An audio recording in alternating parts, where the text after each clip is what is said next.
लेकिन धन की पूजा करने से धन नहीं आता। अगर धन की पूजा करने से धन आता तो आज इतने सारे लोग धनवान हो जाते, कभी गरीब ना रहते। और धन की पूजा ना करने से अगर धन ना आता तो इतने सारे अरब कंट्री, इतने सारे पश्चात्य जो देश हैं, तो उनके पास कभी धन ना होता। धन की पूजा करने से धन नहीं आता। परमात्मा कहते हैं धर्म की पूजा करने से, पुण्य की पूजा करने से, शुभ कर्मों की पूजा करने से धन आता है। ये निश्चित है कि इस जन्म में चाहे वो धर्म की पूजा करे चाहे ना करे, लेकिन पूर्व में उन्होंने कहीं ना कहीं धर्म की पूजा की है, कहीं ना कहीं शुभ की पूजा की है, पुण्य को, कर्मों को कमाया है। जब भी परमात्मा प्रभु महावीर से पूछा गया, किसी ने पूछा कि प्रभु ये व्यक्ति के पास इतना धन कैसे आया, तो उन्होंने यही बताया कि पूर्व भाव में इन्होंने शुभ कर्म किए हैं, दीन दुखियों की सेवा की है, अपने धन का त्याग किया है। इसलिए शाली भद्र इतना धनवान कि राजा शैलिक के पास भी उतना धन नहीं है। और जब परमात्मा से पूछा तो परमात्मा ने यही कहा कि पूर्व भाव में इसके पास अपना जो था, सर्वस्व था, वो अपना इसने एक मुनि के लिए त्याग दिया था, उनकी तपस्या के पारने के लिए त्याग दिया था। जानी के जो पुण्य कमाता है, पुण्य वही व्यक्ति कमाता है जो अपने धन का त्याग दूसरे के दुख को दूर करने के लिए करता है, जो शुभ कर्मों में लगाता है, शुभ में अपने धन का सदुपयोग करता है, वो पुण्य कमाता है धन से। और ऐसे जो लोग होते हैं वही शुभ कर्मों की पूजा करते हुए धनवान बनते हैं। निश्चित है कि जो लोग पुण्यवान है उन्होंने पूर्व भाव में ऐसे शुभ कर्मों की पूजा की है, तभी वो आज धनवान बने हैं। आत्मा होते हैं वह इस धन का त्याग करके अपने भीतर की संपदा को जगाते हैं। सच्चाई तो ये है कि ये जो तिथि है ये धन खरीदने की तिथि नहीं है, बल्कि ये जो तिथि है जीवन को धन्य बनाने की तिथि है। धनतेरस, तेरस का मतलब है 13, 13 अंक का बड़ा रहस्य है। जैन तत्व में 13 गुण स्थान है, इसलिए धनतेरस ये संदेश देती है कि अपनी आत्मा को पहले गुण स्थान से 13वें गुण स्थान तक ले जाने की साधना करो, और उसके बाद तुम देखोगे कि तुम्हें ऐसा अद्भुत आत्मिक धन मिलेगा जो अमर है, जो अनंत है, जो कभी नष्ट नहीं होने वाला। ये भौतिक धन तो जितना है ये क्षणिक और नाशवान है, कभी भी समाप्त हो जाया करता है। धनतेरस का लोग कहते हैं सोना खरीदो, चांदी खरीदो, धनवान बनो, लेकिन प्रभु कहते हैं कि इस दिन तुम धन का त्याग करके, दान करके, शुभ कर्म करके, सदुपयोग करके धर्म कमाओ, पुण्य कमाओ और अपनी आत्मा को धनवान बनाओ। तुम्हारी आत्मा धनवान होगी तो सारी भौतिक समृद्धियां तुम्हारे पास होगी, और तुम्हारी आत्मा कंगाल होगी तो जीवन का कोई भी सुख तुम्हारे पास नहीं होगा। इसलिए अपनी आत्मा को धनवान बनाओ। आत्मा धनवान होगी तो तुम धनवान ही धनवान हो। जितने लोग सुखी हैं उतने उतने अंशों में उनकी आत्मा धनवान है, और जितने दुख तुम्हारे पास है उतने अंशों में वो भारी कर्मा है और उनकी आत्मा कंगाल है। अपनी आत्मा को धनवान बनाओ, जीवन में सुख समृद्धि आ जाए। धनतेरस आपको यही पुकार देती है कि बाहर का धन नहीं बल्कि अपने आत्म धन को पाओ। कैसे हम इस धनतेरस को मनाएं, किस प्रकार हम शुभ की पूजा करें, धर्म की पूजा करें, पुण्य की पूजा करें कि हमारा जीवन सुख समृद्धि से भर जाए। उसके लिए मैं आपको 5 बातें दूंगी, 5 संकल्प दूंगी। वो 5 संकल्प आपकी शुभ की पूजा होगी, पुण्य की पूजा होगी, आपके जीवन में सुख समृद्धि भरने की पूजा होगी। तो धनतेरस पर करें आप ये साधना और पाएंगे आप, आपके जीवन का पुण्य फल रहा है, आपका भाग्य बढ़ रहा है। तो सबसे पहले धनतेरस वाले दिन सुबह उठते ही एक ही क्षण में अपने जीवन को देखिए, पूरे जीवन को देखिए और ये देखिए कि कितना कुछ आपके पास है। ये शरीर, ये धन दौलत, ये परिवार, ये घर, ये पोते, ये बच्चे बच्चियां और ये सारे सुख के साधन, फिर उसके साथ जिन धर्म मिला और सत्संग मिला, गुरुजन मिले, धर्म मिला, ये सारा कुछ जो आपको मिला है ये आपके पुण्य का परिणाम है। इसलिए आप इस दिन आभार व्यक्त करें, आभार व्यक्त करें उस परमात्मा का जिसके धर्म से पूरे ब्रह्म ने आपने कहीं ये पुण्य कमाया, जिसकी बदौलत आपको सब कुछ मिला है। आभार व्यक्त करें आप इस दिन उस पुण्य का जिस पुण्य की वजह से, शुभ कर्मों की वजह से आपने ये सब कुछ पाया है। आभार व्यक्त करें अपने सारे सहयोगियों का, आभार व्यक्त करें अपने माता पिता का। बार बार आज का दिन सुबह उठते ही आप आभार व्यक्त करें। जो अपने दिन की शुरुआत आभार व्यक्त करने से करता है, वह व्यक्ति अपने पुण्य के द्वार को खोल लिया करता है होगा। और दूसरी बात आज धनतेरस पर जो आपको करनी है वो है कि धनतेरस पर आप संग्रह नहीं बल्कि दान करें। संग्रह से धन नहीं बढ़ता, संग्रह से तो धन सड़ जाया करता है। धन जब भी बढ़ता है तो वो दान से बढ़ता है। किया हुआ दान 1000 गुना होकर के लौटता है। आज अगर आपके पास 4 कमरे हैं, निश्चित है पूरे भव्य आपने कहीं ना कहीं कमरा दान किया है। आज अगर तुम्हारी थाली में 4 सब्जी है तो ये निश्चित है कि पूरे भव्य कहीं ना कहीं तुमने एक सब्जी का दान अवश्य किया। आज तुम्हारे पास जो भी है वो तुम्हारा सारा पूरे भव्य दिए हुए दान की वजह से है। इसलिए प्रभु कहते हैं कि अपने उस धन को, अपनी वस्तुओं को बांटें, क्योंकि बांटने से बढ़ता है, दिया हुआ लौट करके आता है। तो बांटे। तो आज का वो दिन है जिस दिन आपको दान करना है। कुछ भी आप दान करें और आज के दिन आप ये संकल्प लें कि आज मैं किसी को भी दुख नहीं दूंगा। आज मैं उस अवसर की खोज करूंगा जब मैं कहीं ना कहीं आज किसी अभावग्रस्त का, किसी मजबूरी के मारे को आज मैं सहायता कर सकूं, उसको कुछ दे सकूं।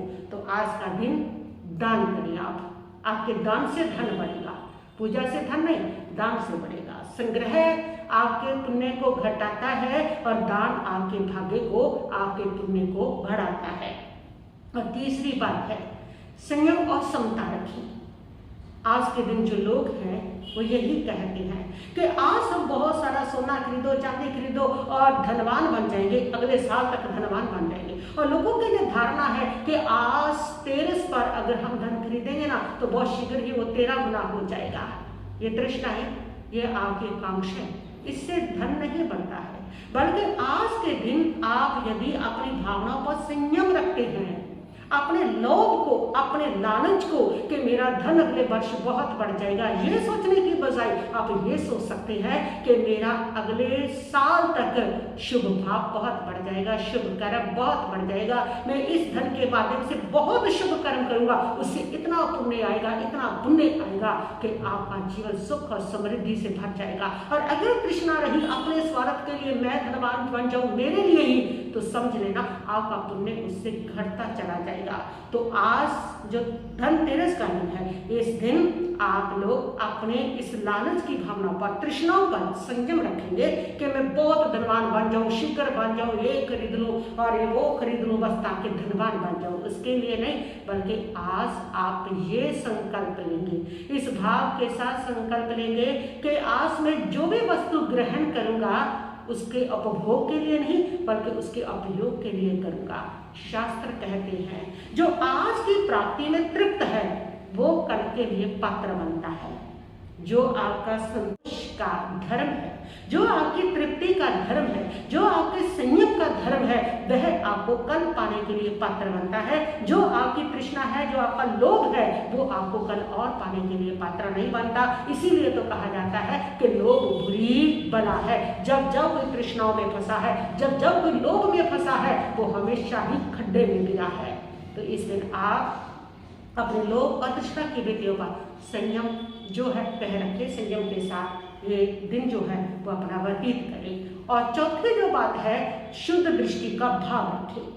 कोई भी वस्तु ना तो शुभ होती है ना ही अशुभ होती है। आपकी दृष्टि ही उस वस्तु को शुभ और अशुभ बनाती है। ना सोना चांदी जो आप कहते हो ये आपकी दृष्टि के ऊपर है। अगर आप शुभ भावों से, शुभ दृष्टि से किसी भी वस्तु को ग्रहण करते हो तो वो वस्तु शुभ हो जाती है, उससे पुण्य का आश्रय होता है। और अगर आप लोभ और लालच के भावों से किसी वस्तु को ग्रहण करते हो तो वही वस्तु शुभ नहीं रहती, वह पाप का आश्रम लेकर के आती है। आज आप सोना चांदी लेते हो, अगर आप श्रद्धा के भाव से ले रहे हो, सदुपयोग होगा इसका, इसके लिए ले रहे हो, इसके द्वारा मैं कुछ शुभ कर्म करूंगा, किसी का भला करूंगा, इसके लिए ले रहे हो, ये धर्म के काम आएगा, इसके लिए ले रहे हो, तो ये वस्तु आपके लिए शुभ हो जाएगी, इससे पुण्य का आश्रम होगा। लेकिन अगर इसके लिए ले रहे हो कि मेरा सिर्फ और धन बढ़ जाएगा, 13 गुना हो जाएगा, इतना हो जाएगा, उतना हो जाएगा, और लोभ और तृष्णा के लिए ले रहे हो, तो ये वस्तु आपके लिए शुभ नहीं अशुभ हो जाएगी।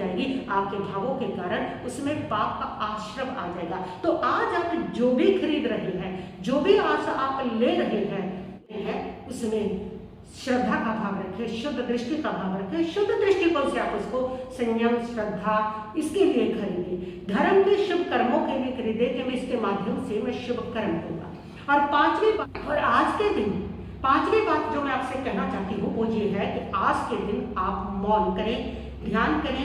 संध्या के समय आप आधा घंटा ध्यान करें, 15 मिनट करें, 20 मिनट करें, क्योंकि धन की वास्तविक आराधना तब होती है जब हमारा मन मौन हो जाता है और तब शांत होकर के अपनी आत्मा का ध्यान करते हुए ये सोचें, अपने आप से कहें, मन ही मन अपने आप से कहें कि मैं धन से बंधा हुआ नहीं हूँ, मैं अजर हूँ, मैं अमर हूँ, मैं शुद्ध स्वरूप हूँ और मैं आनंदमय हूँ, इसलिए मैं धन का गुलाम नहीं हूँ। और उसके साथ ही प्रभु से प्रार्थना करें कि प्रभु से प्रार्थना, प्रभु से कहें कि प्रभु आज मैं अपने आत्म स्वरूप को पहचानूंगा, मैं अपने भीतर के प्रकाश को पहचानूंगा। ये बाहर का प्रकाश मेरे जीवन को प्रकाशित नहीं कर सकता, मेरे जीवन को मेरे भीतर का प्रकाश ही प्रकाशित कर पाएगा। मैं आत्म स्वरूप को जान रहा हूँ, मैं इसको जानूंगा। और साथ ही ये भी संकल्प लेके प्रभु आज मेरे पास जो भी वस्तु आएगी, सोना आए, चांदी आए, जो भी मेरे पास वस्तु आएगी उसको मैं सदकर्म में उपयोग करूंगा, उसको मैं संयम के लिए, साधना के लिए, धर्म के लिए, आराधना के लिए, उसके लिए मैं उपयोग करूंगा। आज आपके पास जो भी वस्तु आएगी, ये संकल्प के साथ भी आप जुड़ें और उसके बाद आप ध्यान करें और उसके बाद आप 108 बार नमकार महामंत्र को पढ़ें। नमकार महामंत्र का ध्यान करें, आंखें बंद कर लें, स्थिर चित्त से बैठ जाएं और सुखासन में बैठ जाएं। नमकार महामंत्र पढ़ते समय सामने एक ज्योति को देखते रहें, अपनी बंद आंखों से उस ज्योति का ध्यान करते हुए ऐसे ही मेरी भीतर की ज्योति, उस ज्योति के प्रकाश को मैं पहचानना चाहता हूँ। बस ये ध्यान करते हुए नमकार महामंत्र का 108 बार आप स्मरण करें और उसके बाद अवसर से अंत में प्रभु से प्रार्थना करते हुए एक लाइन 3 बार बोले, सम्यक दर्शन ज्ञान त्रित्राणी मोक्ष मार्ग, सम्यक दर्शन ज्ञान त्रित्राणी मोक्ष मार्ग, सम्यक दर्शन ज्ञान त्रित्राणी मोक्ष मार्ग। इसका 3 बार उच्चारण करें और 3 बार उच्चारण करते हुए अपने ध्यान का और अपने इस मौन का समापन करें आप।